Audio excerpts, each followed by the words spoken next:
Tonight, we begin with a quiet thought. Imagine waking up before the sun, the frost creeping over the inside of your thatched roof, and your breath rising in gentle clouds above your face. There is no central heating, no electricity, no hot tap to run your fingers under while you wait for your brain to catch up. There is just you, a wooden bed, a scratchy blanket, and the cold. This is not a dream. Not quite, but you are safe here, in a world both distant and familiar. Because tonight we are going to step gently into a time when comfort was carved out of hardship, skund, and survival was stitched together with moss, soot, and cabbage leaves. You will not need your phone. You will not need your lights. Just lie back, let your eyes grow heavy, and breathe deeply as we explore the quiet brilliance of everyday survival in the medieval world. It is not glamorous. It is not clean, but it worked.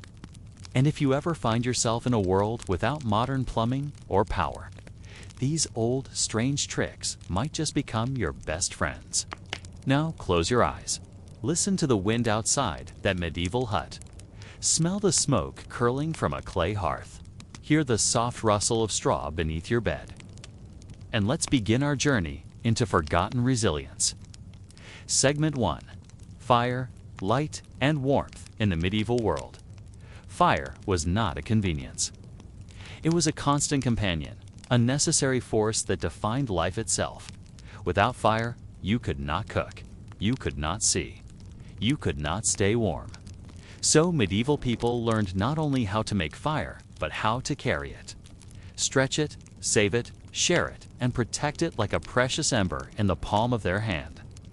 The portable fire bundle. Imagine leaving your home at dawn, heading into the forest or across the hills for a journey that might last hours or days. There are no matches in your pocket, no lighters, not even dry tinder guaranteed. Starting a fire from scratch in damp weather with frozen fingers was no easy task. So instead of striking flint every time, people carried fire with them. A glowing ember from the hearth was wrapped in dried moss or soft, spongy fungus, sometimes called punk wood. It was then tucked carefully into a hollow animal horn or a pouch lined with leather and linen. Some added animal fat or a touch of saltpeter to keep the ember smoldering longer. This humble bundle could stay warm and alive for an entire day. When the time came to camp, you did not need to strike sparks into a stubborn pile of damp leaves. You just opened your bundle, breathed gently onto the coal, and coaxed it back to life. The moss would glow. The fire would return. You would be safe again. Some people even lent these bundles to neighbors on their way to market or a distant farm. It was more than a favor. It was a gift of warmth and survival. Rush lights and bacon torches candles were expensive. Torches were smoky and short-lived. So peasants turned to something simpler: rush lights. They began with rushes. Tall reed-like plants gathered from marshes or riverbanks. Once dried, the rushes were peeled and then soaked in animal fat, bacon grease, mutton tallow, anything greasy and available. The result was a long, thin light source that burned slowly and unevenly, but did the job. One rush light might last 20 minutes. If you needed more light, you lit another. They smelled of smoke and meat and flickered unpredictably in the dark, but they worked. Rush lights were often propped up in simple holders. A bit of bent metal or a forked stick. They cast enough glow to mend clothing, stir a pot, or hush a crying child with a bedtime story told in shadows. They also served as timers. Boil the broth until the rush burns down. Wait for your husband to return home before the second one goes out. Time in the Middle Ages was counted not in minutes, but in the quiet consumption of light, clay heating, and the genius of warmth.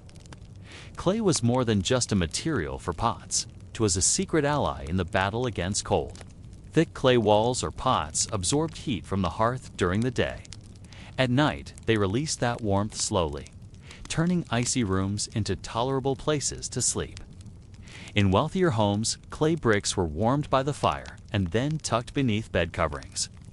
Wrapped in cloth or fur, they served as simple bed warmers. In poorer cottages, people simply placed hot stones near the hearth, then moved them to the foot of the bed once the fire died down. This slow release of heat helped people sleep through bitter nights, and clay was everywhere. It did not need electricity or instruction manuals, just fire, patience, and the wisdom to use what the earth had given. Layering like your life depended on it, clothing was not fashion, it was insulation. Medieval layering was not about style, it was about survival. People wore several thin layers rather than one heavy one. Linen against the skin, then wool, then more wool, then a cloak. Layers trapped warm air between them, and each could be adjusted throughout the day.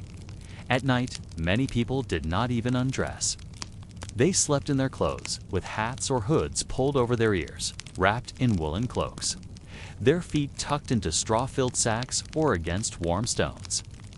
Even beds were layered, a straw mattress beneath, a rough wool blanket over the top. Sometimes with extra straw stuffed into the sides to stop drafts. Families often slept together in one bed to share warmth. Body heat was not wasted. It was gathered and guarded. The cottage hearth, heart of the home. Every home had a hearth. It was not just for cooking. It was the center of the world. Children played beside it. Elders told stories next to it. Pets curled near it. Even insects sought its warmth. The fire burned all day and most of the night. When people left home, they banked the fire. That meant they pushed the hot coals together, covered them with ashes to slow the burn, and hoped it would still be alive when they returned. A hearth that went cold was a small tragedy.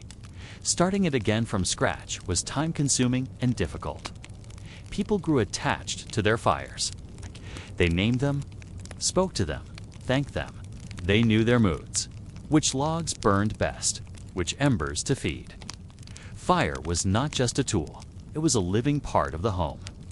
Sharing the flame, if your fire went out, you asked a neighbor. There was no shame in this, but it meant walking in the dark, sometimes barefoot, carrying a clay pot or a bundle of moss, hoping someone else had managed to keep their ember alive. The gift of fire was sacred. You passed it hand to hand, carefully shielding it from the wind, both people watching closely as it glowed. It was a moment of trust, a ritual, one that said, you are not alone. Someone else is warm, and they will help you be warm too. The smoky blanket of survival. When all else failed, people huddled close to each other, to the animals, to the memory of fire. Some homes brought livestock inside during winter, not for company. For heat, a cow in the next room meant warmth in the night. A chicken near your feet was not odd. It was practical. The smell, the mess, the noise. It was all worth it when the frost threatened to bite your toes off before morning. Fire, light, warmth. These were not guaranteed. They were fought for, saved, shared, celebrated, and when the fire burned low, when the rushlight flickered its last, people lay still, breathing under wool and smoke and silence, grateful for another night survived. Ash beds and ember strategies fire was never wasted. Even ashes had a purpose. Beneath the hearth, people gathered and shifted ashes to find still warm embers. These glowing bits were used to start the next fire or saved in pots for later. Ashes themselves were used for insulation. They lined cooking pits, filled cracks in cottage walls, and sometimes were packed around clay ovens to help retain heat. They also had cleaning purposes, but their role in warmth was silent and steady. Some even made ash beds. These were shallow depressions filled with warm ash into which glowing coals were buried overnight. The ash insulated the coals, protecting them from wind and moisture. In the morning, you could dig through the ashes and find the fire still alive. It was like planting heat and watching it grow again at dawn. Fire dogs, grates, and stone hearths. Hearths evolved with clever additions.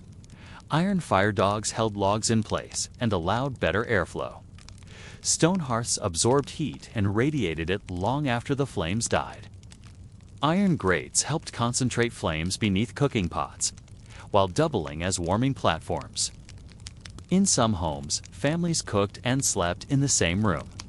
The heat from cooking pots became a secondary heating system. Boil a pot of soup, warm the room for hours. Nothing was wasted. Not the wood, not the steam, not even the pot itself. Candles were not for everyone. We often picture medieval homes lit by candles. But in reality, candles were a luxury. Most peasants could not afford them except during religious feasts or ceremonial times. When candles were used, they were handmade from tallow, rendered animal fat. These tallow candles smoked, smelled, and sputtered. But they burned long enough to read by, mend a tunic, or see your child's face before sleep. In some places, wealthier households used beeswax candles. These burned cleaner, brighter, and smelled sweet. But they were rare and mostly reserved for the church or the nobility. Ordinary people relied more on firelight, rushlights, or the moon. The stars became part of your lighting strategy. The glow from the hearth was enough, and often it was all you had. Insulated cottages and smoke filled most peasant homes. Chimneys were not common. Instead, roofs had small holes or no holes at all. Smoke from the hearth curled upward, swirling through rafters, settling on meat hung to dry, or simply clinging to the air like a gray memory. This was not pleasant, but it served purposes. Smoke preserved meat. It killed insects. It warmed the space more thoroughly. And it hardened the wooden beams of the home, preventing rot.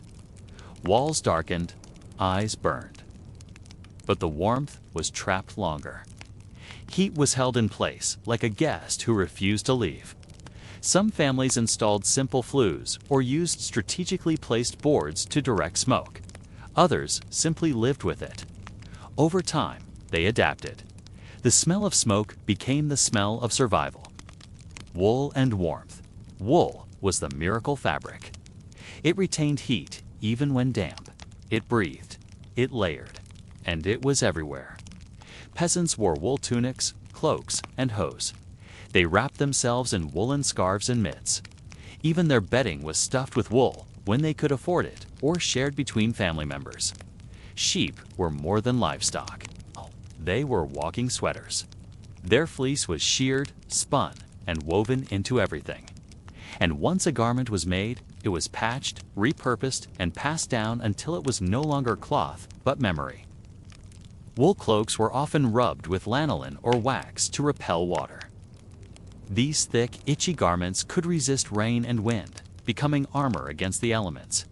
You did not go outside without your cloak. It was your second skin. Night cloaks and bed wrapping. At night, cloaks did double duty. They became bed coverings. People wrapped themselves up like burritos, tucking the edges beneath their bodies, layering extra clothing on top, and even pulling hats over their ears. Some used shared beds with siblings or parents. Body heat pooled together beneath the covers, making sleep possible. Infants were kept close to the mother. Grandparents were bundled beside the hearth. Everyone knew their place in the sleeping puzzle. Even animals joined sometimes. Cats on your lap, chickens nearby, dogs at the foot of the bed. Heat was communal, and survival was a group effort. Feather beds and straw ticks. Most people did not have mattresses in the modern sense. They slept on straw ticks, large cloth sacks stuffed with straw, feathers, reeds, or dried moss. Over time, the stuffing flattened and had to be replaced, often with the change of seasons. Some wealthier families used feather beds, which were warmer but harder to maintain. These beds were placed on wooden platforms or sometimes right on the floor. Beneath a mattress, dried herbs might be scattered to repel bugs. Over it, thick woven blankets, animal skins, and cloaks were layered. Your bed was not a place of luxury. It was a carefully crafted heat trap, a soft haven in a hard world. Warming stones and primitive hot water bottles. A simple solution to the cold was a warm stone. Stones were placed near the fire, then wrapped in cloth and tucked into beds. Others used earthenware pots filled with hot water or soup, covered tightly and placed beneath blankets. These acted like hot water bottles, giving off heat for hours. Some even buried heated stones in sleeping areas before bedding down for the night. When placed beneath straw mattresses, the heat would rise slowly, chasing the cold away. Of course, you had to be careful. Overheat the stone and you might burn yourself, or worse, scorch your bedding. But with practice, people learned the balance, the quiet art of cold management. Managing cold was a daily task. It began before dawn and lasted until long after dark. It shaped behavior, routines, and even social roles. Children collected firewood. Women tended the hearth. Men built fences to block wind or insulated walls with extra daub. The very structure of a village reflected the seasons. Homes were built facing the sun when possible. Doors were kept low to trap warm air. Windows were tiny, stuffed with cloth, or closed with wooden shutters at night. Cold was not a nuisance. It was an adversary, one you fought every single day. And yet, through cleverness, patience, and a quiet kind of brilliance, people won. Not through grand inventions, but through the steady accumulation of small tricks, passing down warmth through moss, clay, and fire. Fire as comfort. Not just heat, there was something more to fire than just utility. After all, the practical needs were met.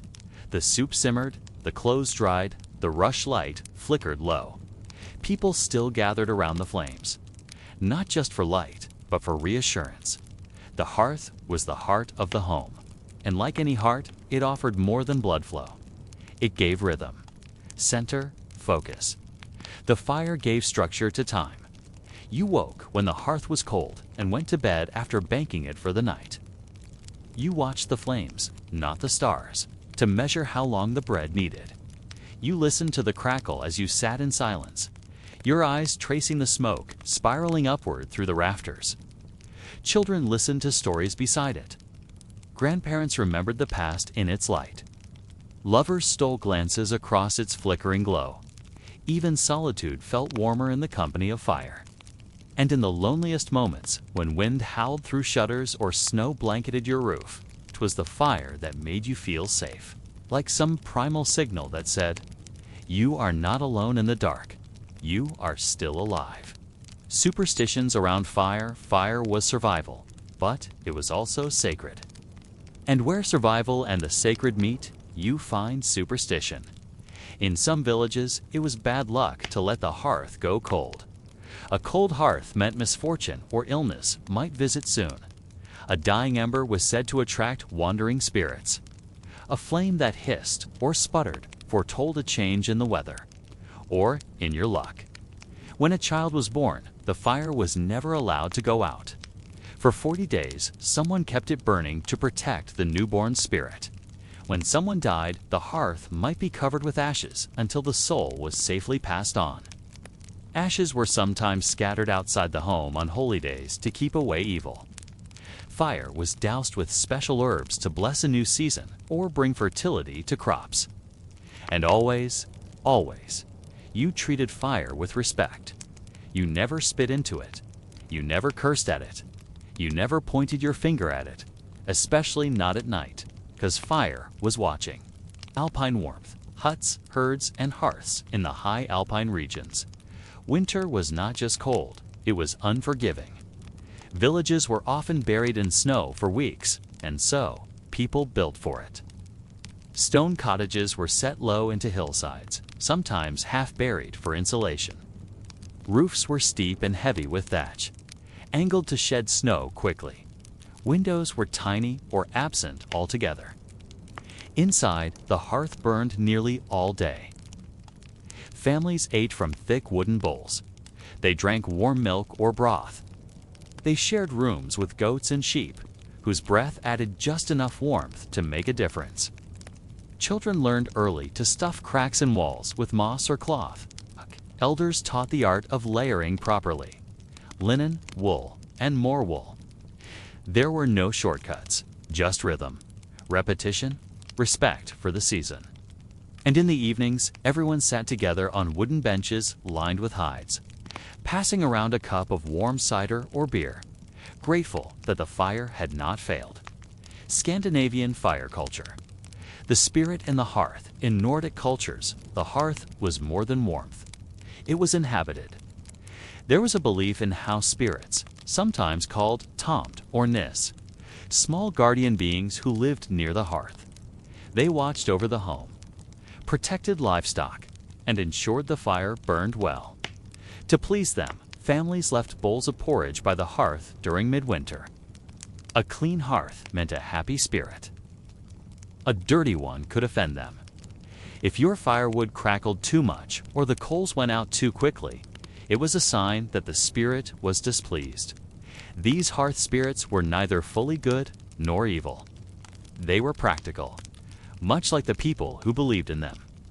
You respected them as you respected the weather, the seasons, and the wind, out of fear, out of survival instinct.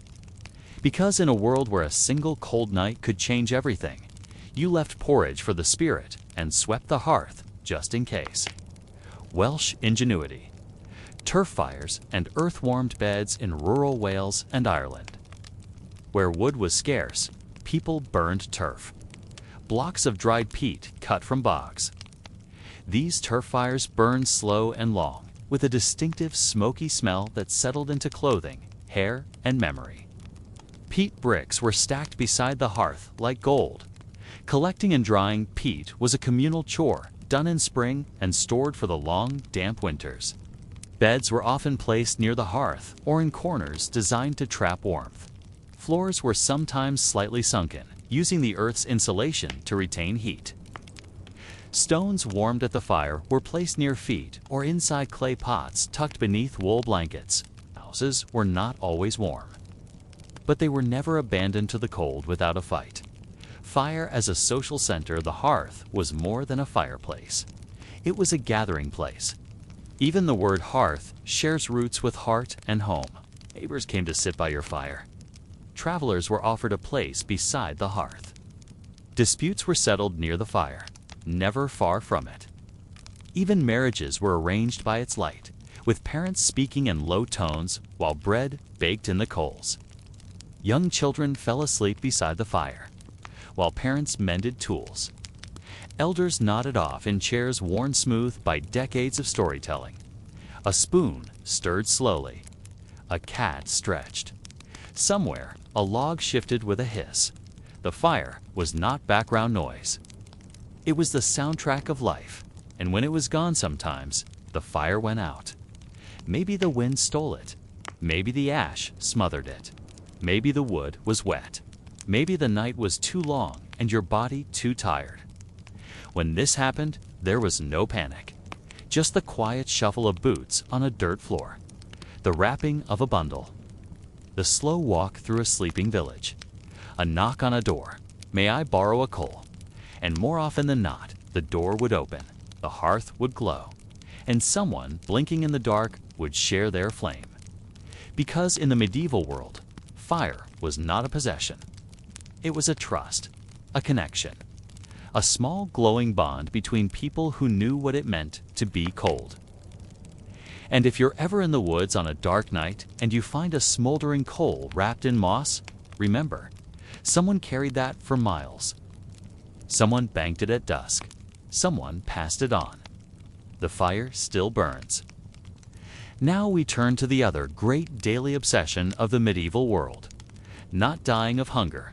Food was not entertainment. It wasn't comfort. It wasn't Instagrammable. It was a quiet, anxious rhythm, a routine you kept like prayer. A daily chess game against nature, spoilage, time, and whatever creature just crawled into your bread bin. Let's begin in the bog. Bog butter, the dairy that time forgot. In Ireland and parts of Britain, butter wasn't stored in cellars or crocks. It was buried in peat bogs, not by accident, not as a prank.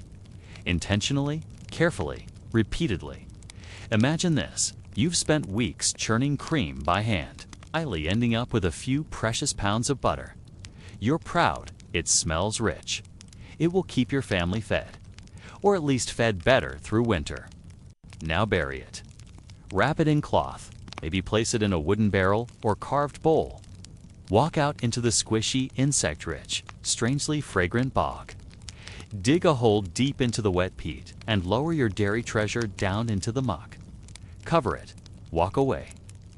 Bog butter wasn't a weird accident. 'Twas preservation science centuries ahead of its time.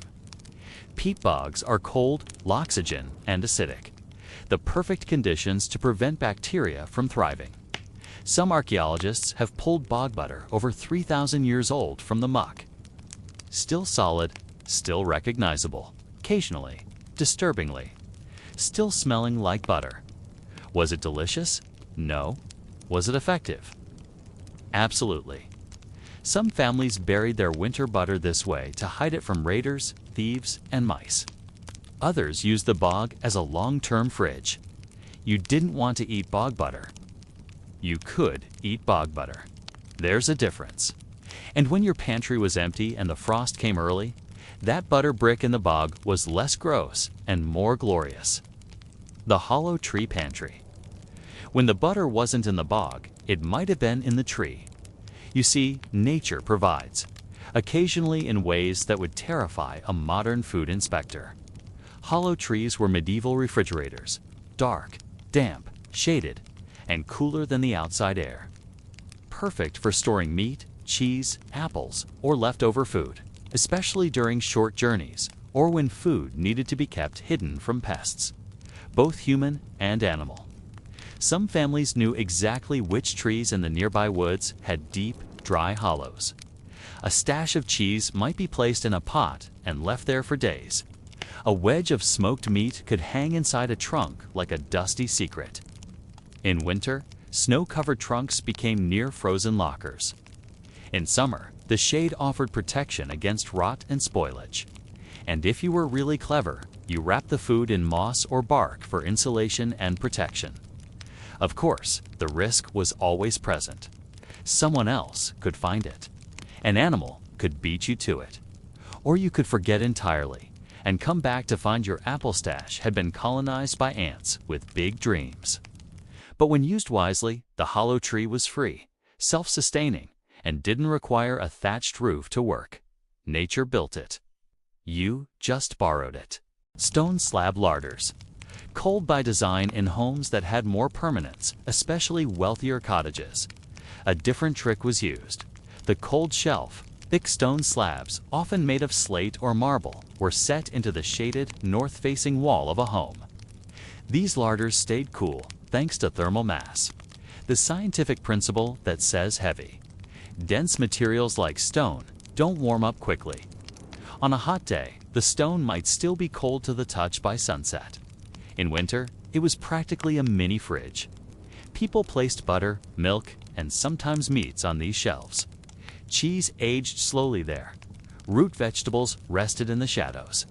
Occasionally, you de-wrap things in damp cloths to add evaporative cooling, a sort of medieval version of the modern cooler. It wasn't a magic trick. It was careful observation. People didn't need thermometers. They knew from experience that this spot right there stayed colder than the rest. And in the quiet days between harvest and hardship, when you reached for a lump of hard cheese or a cup of cream that hadn't turned, you whispered a small thank you to the stone shelf that had asked for nothing in return. Friction-glazed cookware. The burnished miracle. Now we journey to the kitchen, or rather, to the fire pit beside the hearth, where clay pots waited, slightly warm, slightly scorched, and well used. Before Teflon, before cast iron, before anyone thought nonstick could be a feature, medieval folks came up with something both absurdly simple and deeply clever: friction glaze. Clay pots, especially cooking pots, were naturally rough and porous, great for breaking, terrible for cooking anything you didn't want permanently welded to the bottom. So, potters began polishing them, rubbing the surface with stones, bones, or smooth wood until the clay compressed. The pores closed slightly. The surface grew shiny. a primitive non-stick coating achieved by sheer patience and calloused hands. Some burnished their pots while they were still wet clay, then fired them to hold the glaze in place. Others rubbed in animal fat after firing, seasoning the pot like a cast iron skillet. It didn't work perfectly. You'd still get sticking, but less of it, and it made cleaning easier. A vital quality when your sponge was moss and your sink was a stream half a mile away.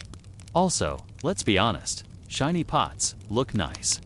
In a world where dirt, drab cloth, and gray skies ruled, a little glimmer off your stew pot was practically interior design. Cooking in the ashes, most cooking didn't happen on a fire. It happened in it. After the flames died down and the coals glowed, food was buried in ash, embers, or coals. Breads, flat cakes, roasted root vegetables, eggs wrapped in leaves, all slowly cooked inside the womb of yesterday's fire. Some wrapped dough in cabbage or burdock leaves, buried it, and returned hours later to steaming, smoky bread. Others placed sealed clay pots directly into the coals, slow cooking stews without losing moisture.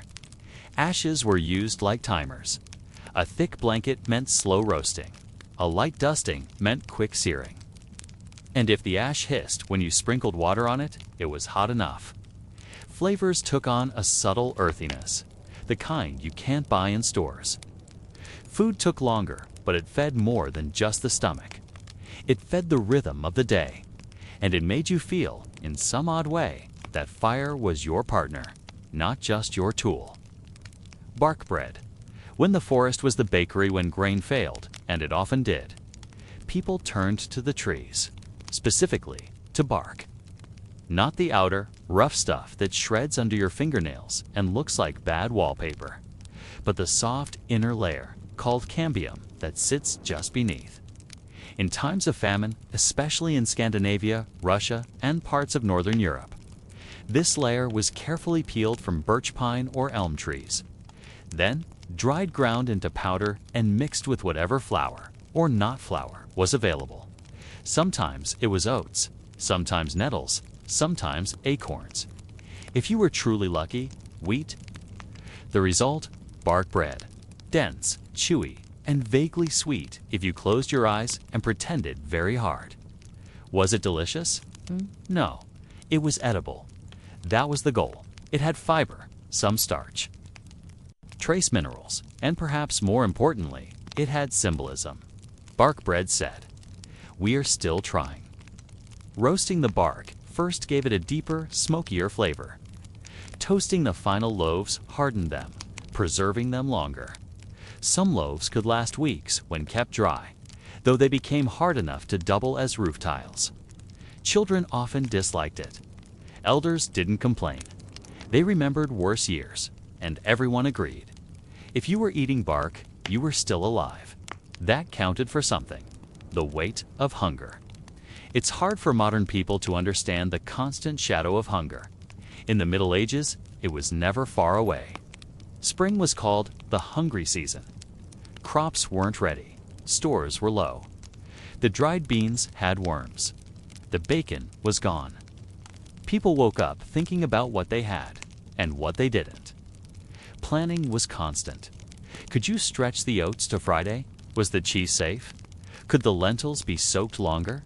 Was it time to eat the rooster? Was there still bark flour in the sack?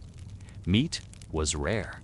It was salted, dried, or smoked, and when it was gone, it was gone. Vegetables were seasonal, inconsistent, and often bitter. Potatoes hadn't arrived from the New World. Tomatoes were feared. Spices were mythical unless you were wealthy or very lucky. You ate what you had, often bland, sometimes sour, occasionally crawling. Food wasn't aesthetic, it was strategic. And yet, when you finally sat down to eat, however humble the meal, it mattered more because it had been earned, and because you never knew what tomorrow might demand. Herbal pest warfare. When food was scarce, nothing was more dangerous than pests. Rats, moths, beetles, all with one goal: your stored food. Enter the unsung heroes of medieval preservation: herbs. Lavender, rosemary, wormwood, and pennyroyal were strewn across floors, placed in sacks, or bundled near food storage areas to repel bugs and rodents. Not because they were pretty, not because they smelled nice, but because pests hated them. In some homes, bundles of tansy or rue were hung over pantries. Dried sage was burned in food rooms to smoke out insects. Bay leaves were tucked into grain sacks.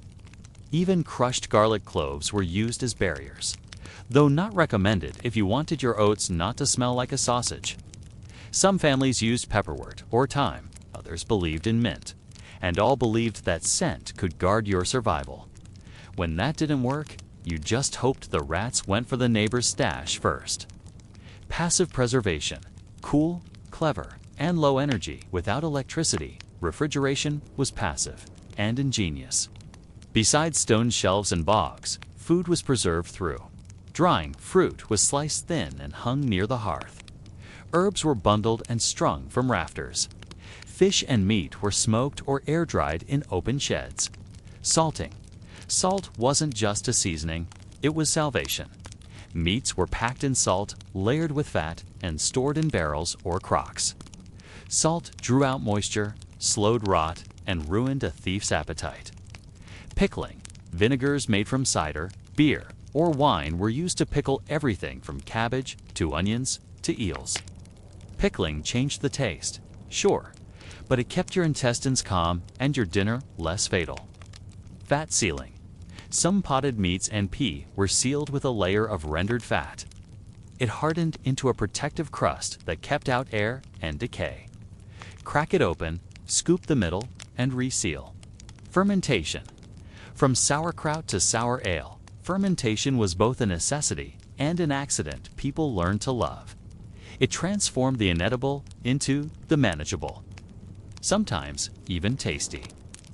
Every home had a technique, and every person had a memory of the one time it didn't tea-work. The pickled egg that exploded. The salted pork that went green. The dried plum that wasn't a plum at all. Trial, error, survival. The illusion of abundance. Some meals were performative, designed to seem more than they were. A thin stew might be thickened with stale bread or mashed root vegetables. A handful of beans could stretch across several meals if diluted enough. Crumbled cheese was stirred into porridge to give the illusion of richness. Bitter greens were paired with salted fat to hide the taste of hunger. Every peasant family knew a dozen tricks to make the meager look hearty. Drop dumplings into boiling water and call it soup. Toast a heel of bread, pour hot ale over it, and name it pudding. Mash turnips with grease, pepper them black, and claim it's special. Sometimes a pot boiled all day, not because it was fancy, but because you kept adding water and hope. Cooking for others. The quiet generosity food was private, but it was also communal. When a traveler arrived, a bowl was offered. When a neighbor fell ill, a pot was shared. When death came to a family, it was custom to bring food, often simple. Bread, dried pears, a smoked sausage if you had one. No one had extra, but they still gave. Even during famine, it wasn't uncommon for people to leave bread or eggs on a neighbor's doorstep, quietly, at night. No thanks needed. Because food was more than calories, it was kindness. And when life was brittle, a single meal could mend a week's worth of spirit. And then there was nothing. There were days when nothing worked. When the bark was gone, when the rats had found the last of the oats, when snow covered the ground and frost claimed the cabbage roots. When the child's cough didn't tea-stop and the stew was just hot water and ash smoke. And still, people tried. They dug deeper into the root cellar. They boiled thistle. They scraped lichen from stones. They turned toward each other and waited for spring. Because in the medieval world, food wasn't just survival. It was a quiet, sacred vow. To keep trying, to feed one more day, to chew bark, to share soup, to live. Close your eyes and picture a home, not a castle. Not a stately manor with carved beams and roaring hearths.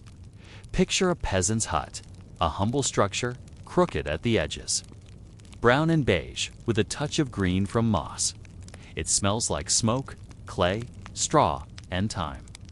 The door creaks, the floor creaks. Even the chickens in the corner creak. And yet, it stands. Welcome to the medieval world of shelter, a place where walls were made of woven branches, roofs leaked with grace. And every inch of your house tried, however clumsily, to protect you from the wind, the rain, and the wolves. Let's step inside. Wattle and daub. A wall made of hope, it starts with a frame. Bright posts made of oak, ash, or whatever trees didn't complain too loudly. These posts were sunken into the ground and joined by crossbeams. Between the beams, you made panels of wattle woven branches, like rustic baskets stacked upright. Hazel was a favorite. Willow worked too. You bent them into shape, weaved them tight, and then, the messy part, came the daub. Daub was medieval cement if cement were brown, sticky, and mildly smelly. It was a mix of clay, straw, water, sand, and dung. Usually cow, sometimes pig, always pungent. This mixture was slapped onto the wattle by hand, pushed into every gap, smoothed until firm, then left to dry under sun and prayer. The result: a wall that insulated, repelled wind, and could stand for decades if maintained. Wattle and daub homes weren't just temporary shelters. Some lasted centuries. Others still exist today. Quiet survivors of storms, time, and progress.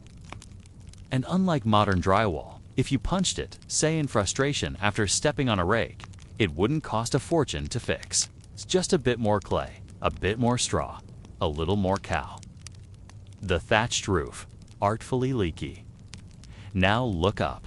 That roof, it's made of straw. Not just tossed on like hay for the horses, but carefully layered reeds or cereal straw. Rye, wheat, or oat. Laid thick, overlapped downward like scales on a fish, and tied to wooden rafters with twine or hazel spars. A properly thatched roof could be over a foot thick and last 30 to 40 years before needing full replacement. Incredibly insulating, surprisingly waterproof, and a favorite home for mice, spiders, birds, and the occasional confused weasel. In dry weather, it kept your home cool. In wet weather, it let the rain slide off, mostly. During storms, it creaked and whispered and sometimes sighed, like the house itself was breathing. And yes, sometimes it leaked, but not because it failed, because you didn't maintain it. A good thatcher was worth their weight in cider and praise. They kept your winters dry and your ceilings intact. And when the roof finally needed replacing, you didn't call a contractor. You called your neighbors, borrowed a ladder, and hoped it didn't rain for 3 days. The earthen floor. Home beneath your feet, your floor wasn't wood. That was for castles. It was packed earth. Stamped down over time with footsteps, sometimes mixed with ash, lime, or animal blood to harden it, smooth in the center. Crumbly at the corners, occasionally sprouting mystery weeds when the weather turned. Some homes added crushed shells for brightness. Others used cow dung to repel insects and give the floor a vaguely polished sheen. Yes, it smelled, but only at first. Over time, it developed the warm, earthy aroma of use, like leather, smoke, and memory. And unlike tile, when you dropped something, it rarely broke, including you. Thermal mass. Heating without fire now. Let's talk about staying warm. Everyone knows about fire. But not everyone knows about what held the fire. Clay, stone, and brick weren't just building materials. They were thermal batteries. You heated them once, and they released warmth slowly, quietly, through the night. A clever peasant might place clay pots or stones near the fire during dinner, then move them to the sleeping area after dark. Wrapped in cloth or fur, they stayed warm for hours. Some homes had thick stone walls, not because they were fashionable, but because they regulated temperature. In summer, they stayed cool. In winter, they radiated warmth long after the fire had gone out. This wasn't luxury. It was necessity. And once you understood how heat moved, how it sank, rose, and clung to certain things, you could survive a harsh winter with less wood, less smoke, and fewer arguments about who forgot to chop kindling. Hot bricks in the bed. Medieval sleep technology, you didn't have a hot water bottle. You had a hot brick. After the evening meal, a brick or large stone was heated in the hearth. Not red hot, just long enough to absorb warmth. Then, using thick gloves or tongs, or a brave set of calluses, it was carried to the bed, wrapped in cloth, tucked under the blankets, sometimes placed at the foot, sometimes near the back, occasionally hugged like a lumpy thermal pillow. It didn't stay warm all night, but for those first crucial hours, it took the edge off the cold and made sleep a little less teeth-chattering. Some people placed the brick under straw mattresses. Others left them on wooden bed frames or bench seats near sleeping pallets. It wasn't glamorous, but it was reliable. And when your windows were just wooden shutters and your roof let in more night than you'd like, a hot brick could feel like luxury. Living fences, planting your wall outside the house, a different kind of structure thrived. The living fence, instead of hammering posts or dragging lumber, medieval people grew their borders. They planted fast-growing trees like hawthorn, hazel, or blackthorn in clotheslines. Then, as they matured, they bent and wove the branches sideways, partially cutting the trunks to encourage horizontal growth while keeping the tree alive. This technique, called hedge laying, created thick, thorny, tangled barriers. Strong enough to hold cattle, dense enough to keep out thieves, sharp enough to convince even the most stubborn goat to try another field, and beautiful in a spiky, botanical kind of way. These fences required care, pruning, and knowledge passed down over generations, but they improved with time. Unlike wood that rots, living fences grew stronger, taller, and more impenetrable each year. They also fed birds, housed bees, and anchored soil. A wall, a pantry, and a fortress, all in one. Some living fences in England today are over 700 years old. Silent, green survivors, and proof that the best walls don't need nails, just patience. You stir from your straw mattress, sniff the cold air, and stretch beneath your rough woolen blanket. You sit up with a quiet grunt, already aware that something itches, something else aches, and a third. Thing is probably a flea welcome to health in the medieval world. There was no health insurance, no prescription pads, no checkout clerk asking paper or plastic when you picked up your leeches. And yet somehow, people survived. They survived plagues, war childbirth, kitchen accidents, and the mysterious agony of drinking water from the wrong puddle. They survived with knowledge passed down through whispers and worn hands with faith, with herbal poultices, and sometimes with cabbage. Let us begin not with the diseases, but with how people fought to stay healthy. Bathing medieval style. First of all, yes, medieval people bathed. Not daily, not fragrantly, but bathed nonetheless. The idea that no one bathed for centuries is a myth. People did wash, just not with high water pressure. Citrus shampoo or monogrammed towels, most peasants used a basin of water warmed by the fire. A cloth and a bucket were the basic tools. Feet, hands, and face were scrubbed. Often, the rest occasionally, depending on season resources and the presence of relatives. Full baths were rare in cold months, more common in spring and summer. Water was heated in pots poured into wooden tubs, sometimes shared by the entire family, one after another. Youngest first or oldest first, depending on whose memory you trust. Bathhouses existed in towns, communal, steamy, and sometimes questionable. In cities like Paris or London, bathhouses offered hot water soap massages and a place to catch up on gossip or infections, depending on the day. Soap was homemade, a mixture of animal fat, ashes, and herbs, rough on the skin, but better than nothing. And here's a fun truth. Many considered bathing spiritually and physically beneficial. Cleanliness was seen as godly. Smelling nice was a bonus, so yes, they bathed. Just not as often as you, and not with lavender body wash, tooth care, and charcoal smiles. No toothbrush, no mint paste. But medieval people still cleaned their teeth. They used chewed sticks, cloth rags, ash-crushed shells, or sometimes just their fingernails. Charcoal was popular because it was abrasive, and mildly antibacterial ash from hardwoods was preferred. Applied directly or mixed with salt vinegar or dried herbs, you rubbed and hoped it removed grime, maybe even a bit of plague breath. Some records mention people using mint or sage, not for effectiveness, but for the illusion of hygiene. Tooth decay was common, especially among the wealthy who ate more sweet. Sugar was a status symbol, and so were missing teeth. For those with pain, a tooth was extracted with pliers. No numbing, no mercy. The village blacksmith might double as dentist. You brought a friend to hold your arms. And a strong drink to forget it ever happened. If you were lucky, the hole didn't get infected. If you were unlucky, well, you didn't worry about cavities anymore. The herb cabinet before there were cabinets. Herbs were the pharmacy of the Middle Ages, grown in gardens collected from forests, preserved by drying and hanging in bundles across rafters. A good healer knew the difference between calming and killing, knew that chamomile soothed, and that nightshade did not wormwood pennyroyal rue. Not names of forest fairies, but real herbs used to repel insects, cure fevers, and sometimes make sure you didn't get pregnant. Every herb had its place and its superstition: lavender for sleep, yarrow for wounds, mugwort for dreams and stomachs, garlic for everything, including vampires and suspicious neighbors. A sick child might be wrapped in herbs.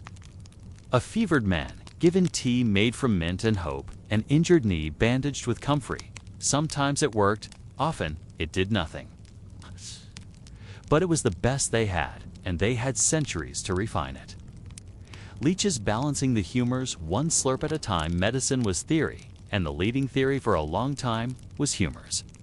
Blood phlegm, yellow, bile, black bile. If those were in balance, you were healthy. If not, well, let the leeching begin. Leeches were believed to remove excess blood. Bloodletting by knife was also common, done by barber surgeons with impressive cloaks and unimpressive sanitation, sickly from a fever.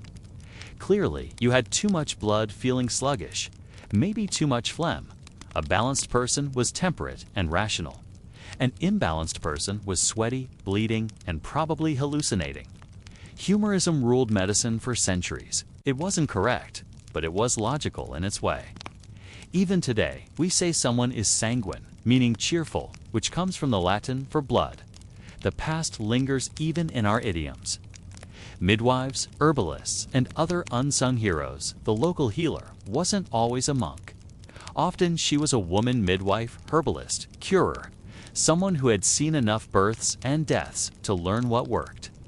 She used poultices, salves, charms, sometimes whispered prayers to saints or ancestors. Midwives didn't just deliver babies, they provided fertility advice, managed miscarriages, helped with menstrual issues, offered privacy. And they kept secrets. Not all healing was permitted. Some herbs were seen as witchcraft, some cures as heresy. But pain does not wait for permission, and neither did these women. They were respected, feared, needed, and mostly forgotten in official history's cleanliness. As protection, not just preference. Hygiene wasn't cosmetic, it was survival. You swept your floors. You changed the straw in your mattress. You aired out your clothes, and the sun, fleas, and lice were constant companions. So was the fear of what they brought, plague being one. People used strong-smelling herbs in bedding, burned resin, or dried dung to purify the air. Washed clothes in rivers with harsh lye soaps. You wiped with moss-cleaned hands with vinegar.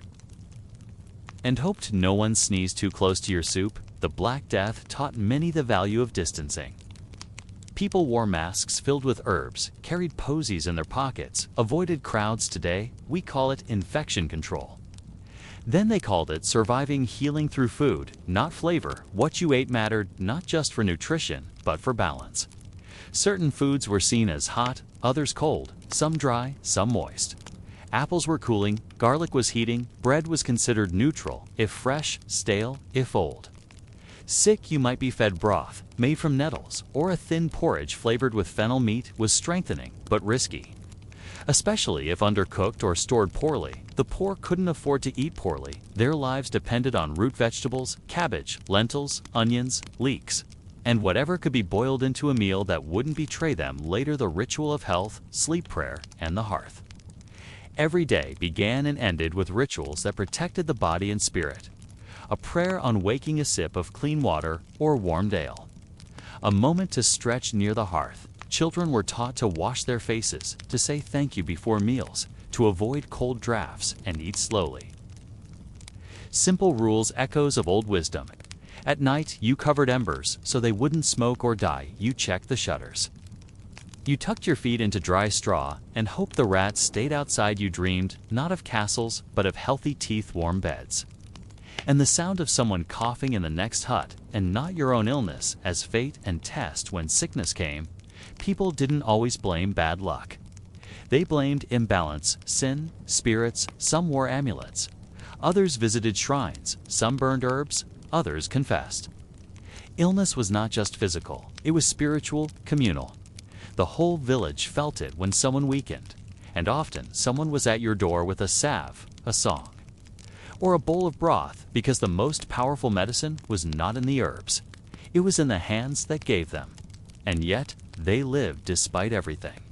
The cold, the bad water, the poor sanitation, the bleeding, the guesswork. They lived. They found ways to heal, to endure, to hold each other through coughs and chills. They buried their dead, mourned, and then named their next child after the one lost. Because love and healing were intertwined, because health in the medieval world was not just about avoiding illness. It was about returning to life each day, breathing the smoke, feeling the sun, and choosing again and again to try, even when everything itched. Even when the only cure was cabbage and faith, they tried, and often they healed. Close your eyes and try to imagine your entire known world, not with a globe, not with a satellite map, but with faith. With folklore, with whispered tales told around hearths, thick with smoke and fear. This was the medieval mindscape, a place where geography bled into theology, where forests held more than wolves and roads did not merely lead to towns, but to destinies. A map was not just a drawing, it was a story. And every village, every ruin, every sacred spring was a verse in that tale. Tonight, we journey through those mental landscapes. From shrines carved by hand and hope to crossroads that belonged to no one, to forests that listened and sometimes answered. Let us step now into the sacred and the dangerous, often the same place, the village church and the shape of holiness. Every village, no matter how poor, how remote, had its church, not always grand, sometimes just a stone rectangle with a thatched roof. But it stood at the heart of the village in more ways than one. It was not just a building. It was the Axis Mundi, the world's center for those who lived nearby. Here children were baptized, couples wed, confessions whispered, bodies laid in the earth with murmured Latin and the scent of wax and wet dirt. The bell tower, if one existed, rang not only to summon prayer, but to measure time, to call for help, to mark death. The church controlled the calendar, not just Sundays, but saints' days, fasting feasts, planting schedules, and harvests. The architecture itself pointed to the divine, with walls that echoed scripture and altars that were more than stone. They were thrones for the unseen. People knelt in their roughest clothes, smelled the myrrh or the sheep dung depending on the day, and believed with every fiber of their being that this space touched heaven, even if it had rats and a leaky roof. Shrines, wells, and the saints of the wild outside the church's older things lived. Springs where water bubbled sweet and cold, even in drought. Trees bent just so, as if listening rocks that never warmed in the sun. Places of power. The church might adopt these places, add a statue of a saint, rename the tree for St. Bridget or St. Cuthbert, build a chapel beside the spring. But the people remembered the old names. 2. The stories passed from grandmothers to grandchildren about healing waters or lights that danced over stones. These were pilgrimage sites, small personal sacreds. You might walk 10 miles to wash your eyes in a holy spring, tie a cloth to a wishing tree, or leave a coin beside a saint stone shaped like a sleeping dog. No one needed to explain why, you just knew that place had something.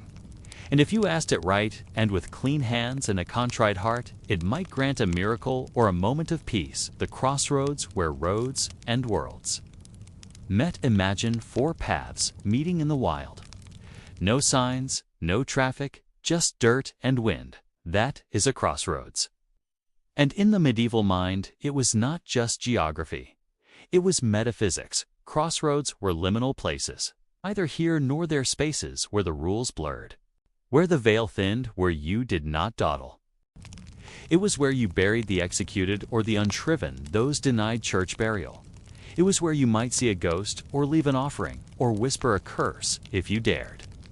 Some traditions held that devils waited there, that you could meet something that would offer you knowledge or ruin, and sometimes both. Even in silence, the place hummed. People hurried through crossroads, eyes down, mouths shut, knowing without knowing why that some places were not meant to be lingered in forests. The green unknown. To live near a forest was to live near mystery. It provided wood fuel food, but it also held danger. And not just the kind with claws. There were groves no one entered. Trees that looked too much like watchers' glades where no birds sang, old pagan memories lingered. There, even Christian villagers would cross themselves before gathering kindling. Not out of habit, but out of something older and deeper. Forests were wild because they did not belong. You could not own the wind, the deer, the moss. You could only ask permission and hope to leave unharmed. It was said witches met in clearings, that fairies danced in rings of mushrooms, that if you heard a flute and followed it, you might never return, or return. Changed children were warned, but still wandered. Lovers met beneath the canopy, and sometimes hunters came back with stories instead of meat. The forest gave and it took, but it never forgot. Ruins, bones of forgotten gods, a crumbling tower on a hill, a half-buried Roman villa in a fieldstone steps that lead nowhere. Ruins in the medieval mind were not just old, they were alive with memory. People did not see a broken arch. They saw a place where something happened, a battle, a miracle, a fall. Some said giants built them, or demons, or that they were cursed and yet drawn to them. Still shepherds grazed sheep near them. Children dared each other to touch the stones. These places whispered of another world, one that had power once and might again. Some believed treasure lay beneath. Others feared ghosts trapped in crumbled walls, and a very few, lit candles there at dusk and prayed to saints whose names were not in any church. Because belief does not always need permission. Roadside crosses and the geography of grief. Along the paths people walked daily. You might see a simple wooden cross, sometimes decorated with dried flowers, sometimes faded with age. It marked where someone died, a traveler lost to wolves, a merchant killed by bandits, a child struck ill on the road. These were not just memorials, they were sacred stops. People touched them for luck, prayed at them for safety, added stones to them so the dead would not be alone. The road was dangerous, and these markers reminded everyone that life was short, and the next mile could be your last. It also reminded them that kindness lingered, that someone remembered that even in wilderness there could be love. Pilgrimage, the journey, and the soul. Some walked far. To Santiago, to Canterbury, to Rome barefoot, or in patched shoes carrying letters from bishops or nothing but faith. A pilgrimage was both physical and spiritual, each blister a prayer, each step a sacrifice. You walked to be healed, to be forgiven, to find purpose, or to keep a promise made in the sick. The path was often more sacred than the destination. You shared bread with strangers, slept in barns, heard stories from lands you could not spell. You became part of something bigger, a river of faith flowing across continents. Some never made it, fell ill, or simply vanished. But those who returned brought stories, relics, and the deep peace of having gone and come back again. Pilgrimage made the world feel smaller and the soul feel bigger. The graveyard gate between worlds. Every church had its graveyard. But it was more than a place to mourn. It was a threshold you buried your dead close because it felt safer. because it meant they could hear the bells, because it meant you could talk to them. Graves were not forgotten. They were visited, tended, marked with simple stones or carved symbols. Children played there in daylight. Old men sat on benches beside their wives' names. Women wept and planted herbs at their mothers' feet. It was sacred, and it was daily. Death was not hidden. It was folded into life. As normal as birth, as present as bread home altars, and the personal sacred. Not all sacred places were public. Many lived in corners, above doorways, beside beds. A carved cross, a candle, a small vial of holy water, a pouch of herbs tied with string. The home altar was protection place of prayer. Witness to joys and griefs too small to bring to the priest. Children touched it before sleep. Fathers knelt before long journeys. Mothers lit candles when fevers came. It was not large, but it held the world. It reminded people that holiness was not far. It was within. In the breath, in the bread, in the act of reaching for life, even when surrounded by darkness, feasts, famines, and the frantic art of staying fed. You awaken to the smell of wood smoke and cabbage and the faint, metallic hum of a hunger that has no intention of being polite. Today, your belly is not asking for truffles or toasted grains. It wants calories, warmth, something to chew that is not bark, though you have chewed bark and you might again. Because in the medieval world, staying fed was not a matter of taste. It was a matter of survival. A daily quest shaped by weather luck, superstition, and a wheel of fortune that turned with the seasons, and often ran over your hopes along the way. Let us enter now into the strange, sacred cycle of medieval food, where feast and famine were not opposites, but neighbors, and you might knock on either door tomorrow. The agricultural calendar and the year of hunger, everything began with the land. Not just where you lived, but how you lived your life turned around planting and harvesting. Each month a verb. You sowed, you waited. You wept when the rains came wrong. You prayed when the frost lingered to long January. You mended tools, hunted sparrows, ate dried beans and memories of autumn April. You planted barley and hope. Both equally fragile August, you sweated beneath the sun, scythe in hand, flies thick. But the grain heavier than your backache. But the worst was always late winter, February to March, when the stores were low, the rats bold, and the snow melted into the roof. This was the hunger gap, the window between survival and collapse, where even a sprout felt like a miracle, and a stolen egg could start a feud that outlived its grandchildren. The common meal and the art of making something from nothing. What did you eat if you were lucky? Bread, some vegetables perhaps? A scrap of salted meat and ale, thin enough to qualify as watery courage. If you were poor, and most were, you had pottage. A stew of whatever grew, and whatever could be scrounged. Nettles, onions, cabbage, leeks, beans. Sometimes a bone, sometimes a memory of a bone. It cooked all day over the hearth. Thickened by barley oats or mashed roots, it fed everyone, children, farmers, even the dog. Though the dog often had better luck with mice, bread was sacred, made from rye barley spelt. Wheat, if you were wealthy or in a generous village, loaves were coarse, chewy, flavored with ash, smoke, and desperation. But they filled the stomach. And that was everything. Salt was treasure. Honey, holiday eggs were small miracles, if you managed to find them before the fox did. Fasting not by choice, and feasting like it was your last fasting, was part of the calendar. 40 days before Easter, Fridays, all year. Vigil days and saints' days, but for many, fasting was not spiritual, it was involuntary. The church said, eat no meat, so you caught fish. Or pretended that beaver counted as a fish, which some monks insisted it did, because it lived in water, and tasted like holy loopholed meat. When feasts came, they were glorious, not daily, not even monthly, but marked by bells and fire and tables creaking under weight.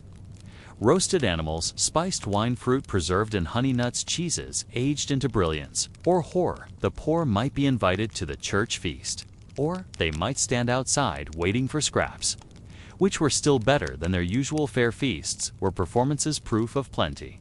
A brief defiance of the emptiness that always waited nearby. You danced, you sang, you ate until the buttons protested. If you had buttons, then you returned to porridge and silence. Preservation, the ancient and often smelly science of not starving later preserving food, was a religion. One you practiced with fire salt and sheer nerve meat was smoked, dried, salted, buried in lard, or packed in ashes. Fruit was boiled into paste, or shriveled on racks. Grain was stored in sealed pits, or woven bins guarded from mice with stones or cats, or sheer hope. Milk was turned into cheese because milk lasted a day. But cheese lasted a season. Cheese was not romantic. It was survival, sharp hard, often wrapped in cloth, and prayer fish were gutted, salted, and laid on boards, dried by wind, turned by hand, stored in barrels that smelled of the sea and faint doom and butter. Well, if you had a bog nearby, that was your refrigerator. Preservation was not always successful. Mold came, worms, the damp, sometimes your food turned. You ate it anyway because the alternative was worse.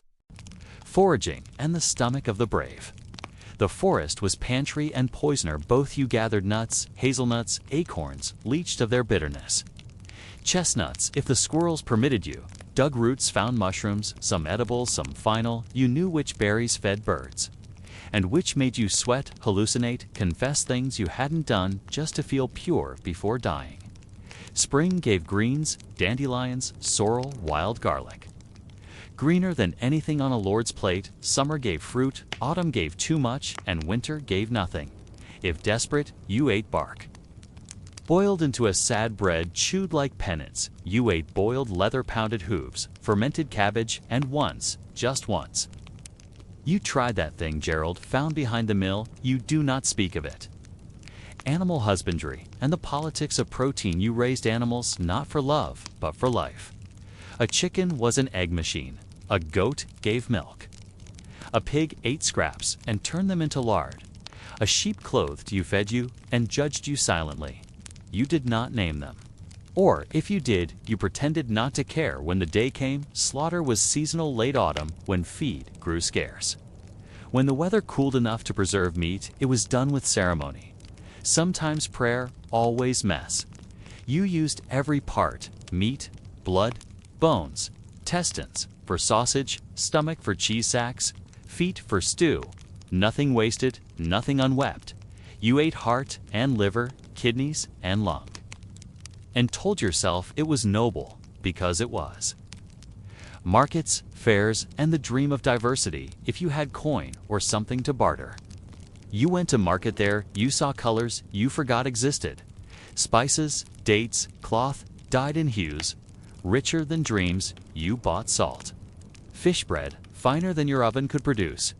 You might sell a chicken, a dozen eggs, wool, a carved spoon, and spend it all on something foolish, like sweetmeats, or a song played on a lute by a man with no socks.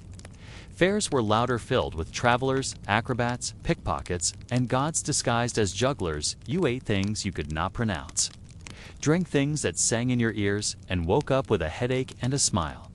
It was rare, but worth every step. Food as medicine and magic. What you ate could heal or harm you. Believed this because you saw it every day. Garlic for the blood, onions for strength, ale warmed the stomach. Too much soured the soul. Herbs in your stew were not seasoning. They were spells cleansers, tiny acts of rebellion against the void.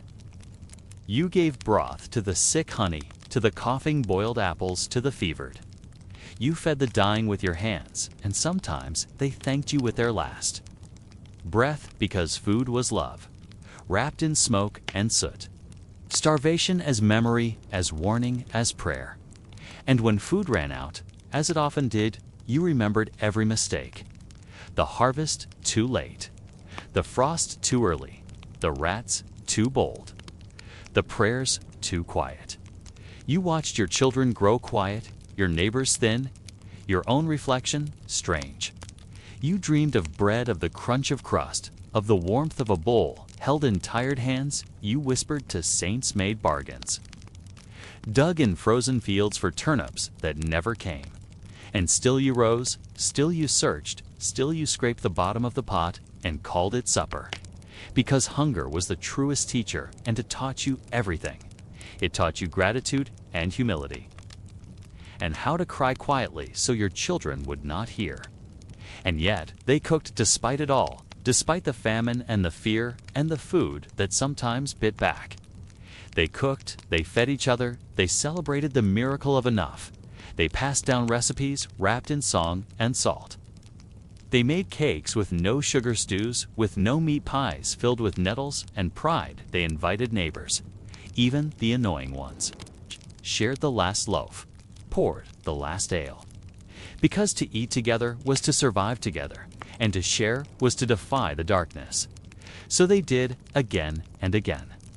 With soot in their hair, calluses on their hands, and hunger at the door, they answered with soup and silence, and a hope that tasted just a little like time.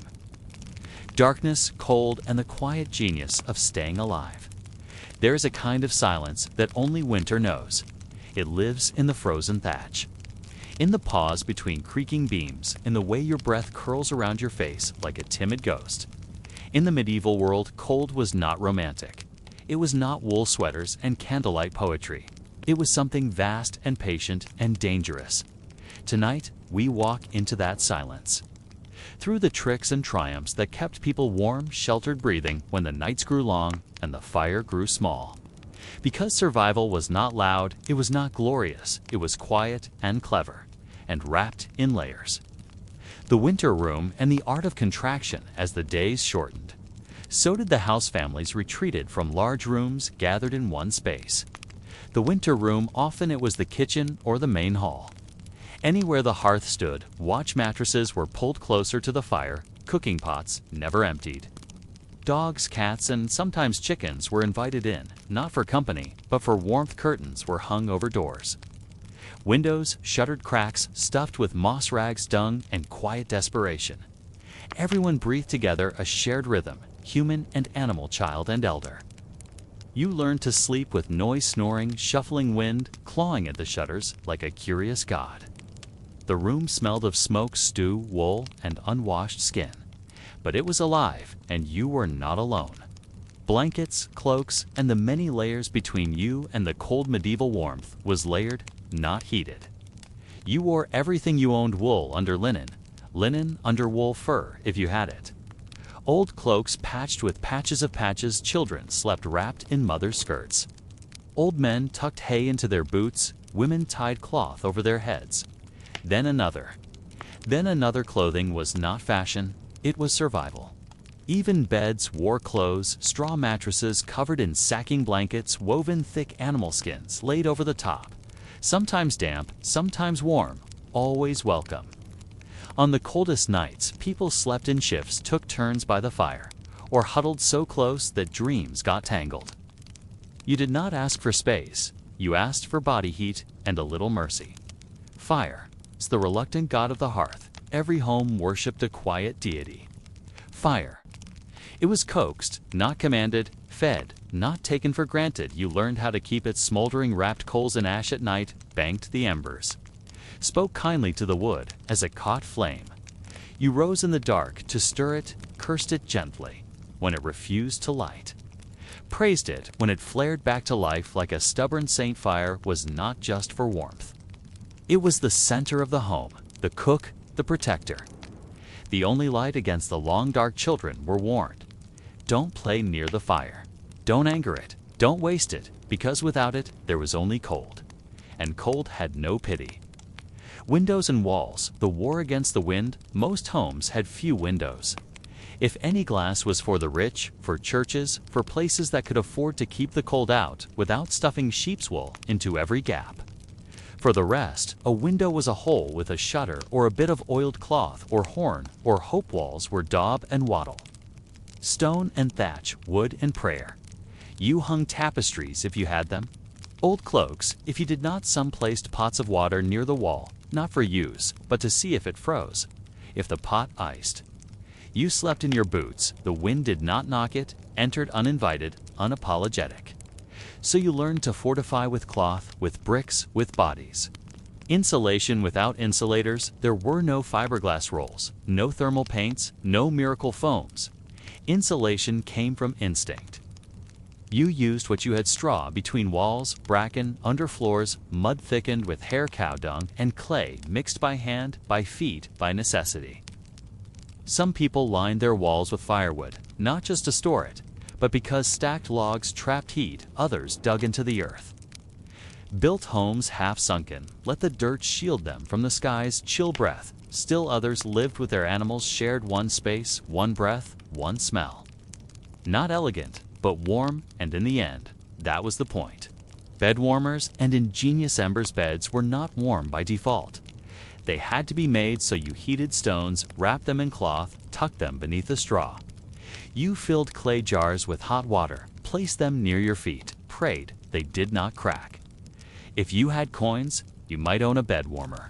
A metal pan filled with coals, passed over the sheets, chased away the chill. Some used bricks. Some used dogs. Some used each other. There were even tales of people stuffing warm bread under the covers, eating it cold by morning, but sleeping warm through the night, 'cause everything, even bread, was part of survival. Snow and ice, as friend and foe. Snow was beautiful and treacherous. It muffled footsteps and collapsed roofs. It gave you clean water and froze your doors shut. Children played in it. Sick elders feared it. You learned to shovel with wood, melt it slowly, store it carefully. Ice meant preservation. Cold meant safety from spoilage, but also danger to your toes.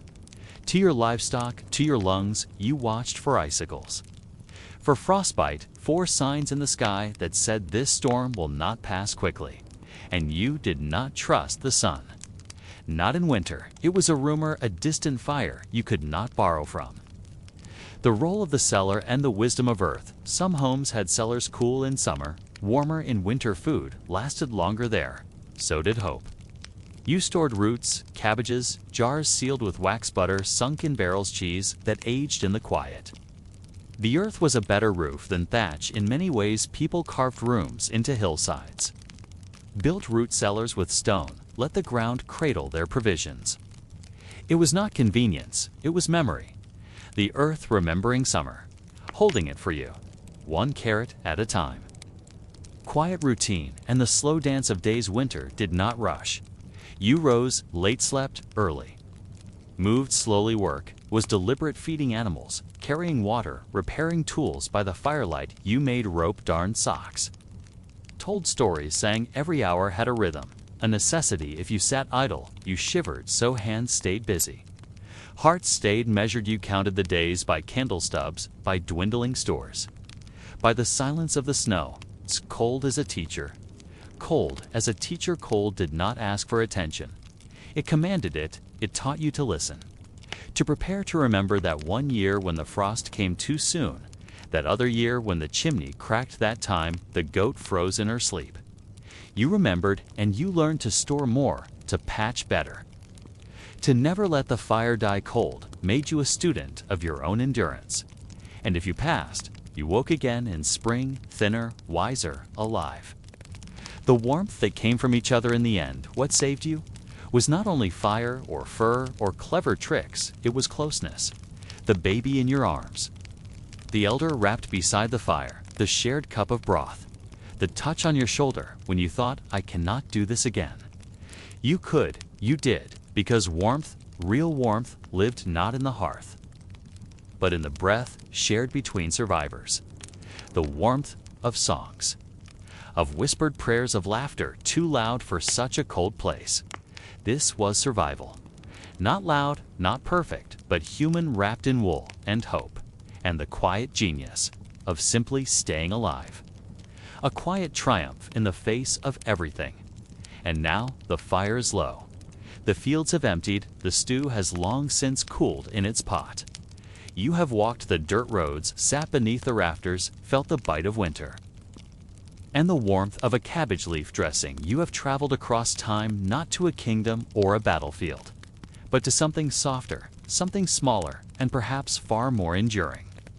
The daily life of people who were not legends, not nobles, not written about in shining ink or recorded on scrolls of power. People who rose with the frost, who bent their backs to the grain, who soothed coughs with broth and moss, who turned moss into mattresses, wool into insulation, and silence into survival. This was not a life made for songs, not the kind with harps and heralds, but it was a song nonetheless. A deep humming rhythm passed down from fire to fire. From one cracked pot to the next, it was in the hands that polished clay, in the feet that stomped straw into walls, in the breath that coaxed embers to life, and the prayers mumbled while stuffing rags into window gaps. This life rustic, improvised, desperate in moments, but full of stubborn intelligence, was not a failure of history, it was history. A long line of people who outlasted hunger, who outwitted winter, who buried butter in swamps and stored cheese in trees. Because survival is not always about tools, it is about attention and cleverness, and knowing how to listen to the world when it changes its rules. There is something profoundly human about building with what you have, about sharing food when you fear there may not be enough, about planting anyway, preserving anyway, singing anyway in every peasant home, no matter how smoky, how leaky, how scratchy with straw and uncertainty. There was a kind of courage that never asked for applause. Just a roof that held a fire that didn't go out. A meal that lasted one day longer than you thought it would. And yes, even if the bread was full of bark, even if the tea was nettle and rainwater, even if the stew was more memory than meat, you sat and you ate and you survived. There is something profoundly human about building with what you have, about sharing food when you fear there may not be enough, about planting anyway, preserving anyway, singing anyway in every peasant home, no matter how smoky, how leaky, how scratchy with straw and uncertainty. There was a kind of courage that never asked for applause. Just a roof that held a fire that didn't go out. A meal that lasted one day longer than you thought it would. And yes, even if the bread was full of bark, even if the tea was nettle and rainwater, even if the stew was more memory than meat, you sat and you ate, and you survived this kind of endurance. Quiet, practical, soothed with wormwood, and warmed by rushlights is a legacy that still breathes in you, even now. You may not smoke ham behind your fireplace rafters, or hide butter in a bog or stitch fleece into your bedding. But somewhere in the back of your thoughts, in the choices you make when the power flickers, when the pantry seems low, when the cold slips in uninvited, you'll remember you are not so far removed. From those who survived by moss and marrow, from those who counted time by firelight, who told stories by the flicker of bacon-soaked reeds, who feared the frost but faced it anyway. They are not gone. They speak in the hush of winter evenings, in the scent of herbs near your pillow, in the hunger you recognize, not just for food, but for something steady, something real, something earned through the turning of seasons and the keeping of warmth.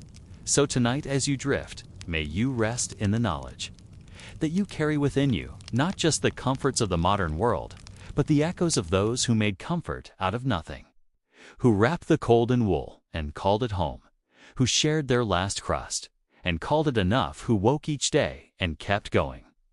Not because they were certain, but because they were needed, they endured. And so do you sleep now, as they once did, to the soft sound of coals settling, to the scent of straw and smoke, to the hum of history wrapped around your dreams, not the kind in scrolls or marble, but the kind in moss and cabbage and quietly beating hearts.